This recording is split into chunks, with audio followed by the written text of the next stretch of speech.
తెలంగాణ రాష్ట్ర వ్యాప్తంగా ఉన్న అంగన్వాడీ కేంద్రాల్లో ఖాళీగా ఉన్న పోస్టుల భర్తీకి ప్రభుత్వం అన్ని ఏర్పాట్లు పూర్తి చేసి నియామక ప్రక్రియను అధికారికంగా ప్రారంభించింది. మహిళా శిశు సంక్షేమ శాఖ రాష్ట్రంలోని 33 జిల్లాల పరిధిలోని ఐసీడీఎస్ ప్రాజెక్టుల్లో ఉన్న ఖాళీల్ని ఇప్పటికే గుర్తించి జిల్లాల వారీగా విడివిడిగా నోటిఫికేషన్లు జారీ చేసేందుకు స్పష్టమైన మార్గదర్శకాల్ని విడుదల చేసింది. నిరుద్యోగ మహిళలకు తీపి కబురు అందిస్తూ సుదీర్ఘ నిరీక్షణకు తెరదించుతూ చేపడుతున్న ఈ భారీ నియామక ప్రక్రియ ద్వారా మొత్తం 15,982 పోస్టుల్ని భర్తీ చేయనున్నారు. ఈ మొత్తం ఖాళీల్లో 3,100 అంగన్వాడీ టీచర్ పోస్టులుండగా మిగిలిన 12,882 పోస్టులు అంగన్వాడీ సహాయకురాలు విభాగానికి చెందినవిగా అధికారులు వర్గీకరించారు. ఈ నియామక ప్రక్రియ ఇప్పటికే వేగం పుంజుకుంది. పెద్దపల్లి జిల్లాలో టీచర్ పోస్టుల భర్తీకి, అలాగే మహబూబ్నగర్ జిల్లాలోని 4 ఐసీడీఎస్ ప్రాజెక్టుల పరిధిలో టీచర్లు, సహాయకులు కలిపి మొత్తం 177 పోస్టుల భర్తీకి ఆయా జిల్లాల కలెక్టర్లు ఇప్పటికే అధికారిక ఉద్యోగ ప్రకటనలు విడుదల చేశారు. రానున్న రోజుల్లో మిగిలిన అన్ని జిల్లాల్లోనూ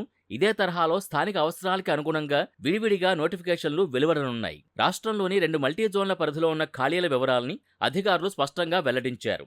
మల్టీజోన్ 1 పరిధిలోని 20,584 అంగన్వాడీ కేంద్రాల్లో మొత్తం 9,590 ఖాళీలుండగా ఇందులో 1,853 టీచర్ పోస్టులు, 7,737 సహాయకుల పోస్టులు ఉన్నాయి. అలాగే మల్టీజోన్ 2 పరిధిలోని 15,197 అంగన్వాడీ కేంద్రాల్లో మొత్తం 6,392 ఖాళీలున్నాయి. వీటిలో 1,247 టీచర్ పోస్టులు, 5,145 సహాయకుల పోస్టులున్నట్టు ప్రభుత్వం పేర్కొంది.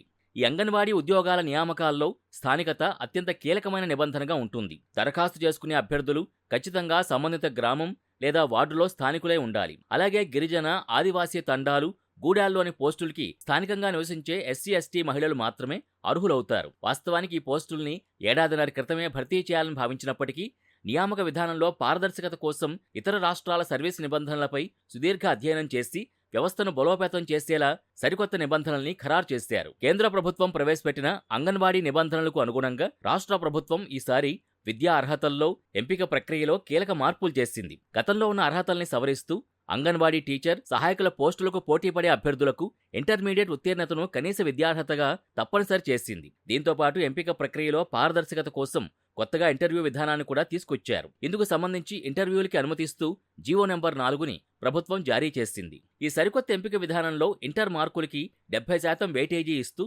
కొత్తగా ప్రవేశపెట్టిన ఇంటర్వ్యూల్ని జిల్లా కలెక్టర్ ఆధ్వర్యంలో పూర్తి చేస్తారు. వీటితో పాటు మార్కుల వెయిటేజీని ఖరారు చేస్తూ జీవో నెంబర్ 6ని విడుదల చేసిన ప్రభుత్వం ఇందులో భాగంగా వితంతువులు, అనాథలు, దివ్యాంగులకి ప్రత్యేక వెయిటేజీని కల్పించింది. ప్రభుత్వం ప్రకటించిన షెడ్యూల్కి అనుగుణంగా ఆయా జిల్లాల నోటిఫికేషన్ల ఆధారంగా అర్హులైన అభ్యర్థుల నుంచి దరఖాస్తుల్ని స్వీకరిస్తారు.